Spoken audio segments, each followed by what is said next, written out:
Чешката влада донесе одлука за воведување 7-дневен полициски час во земјата од утре до 3 ноември, од 21 часот до 5 часот наутро.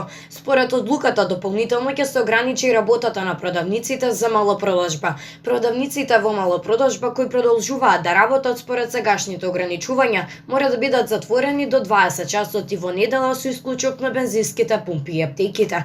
Полицискиот час ќе стапи на сила од 28 октомври до 3 ноември, од 21 часот до 5 часот наутро, рече министерот за здравство на Чешка по состанокот на владата, наведувајќи дека во исклучоците спаѓаат службени патувања и неопходни семејни посети. Чешка викендов објави дека на дневна основа има 12.472 нови случаи на коронавирусот, а 106 лица починаа како последица од COVID-19.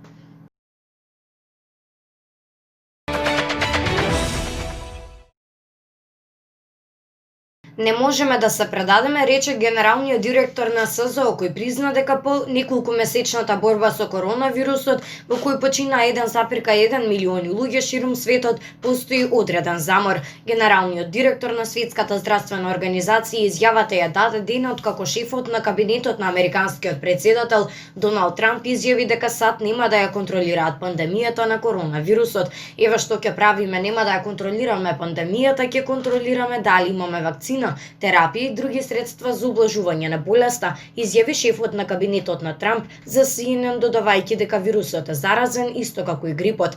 Генералниот директор на СЗО рече дека ширењето на вирусот може да се сузбие доколку надлежните лица и власти реагираат брзо.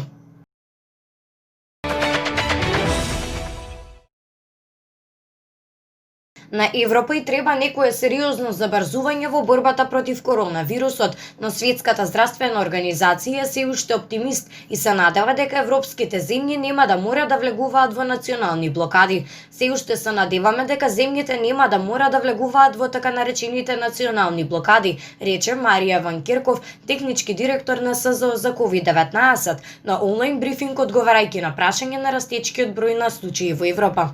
Според неа, во моментов за да го надминеме потребно е сериозно забрзување во превземањето мерки, рече директорката на Светската здравствена организација за вонредни состојби. Заостануваме зад овој вирус во Европа.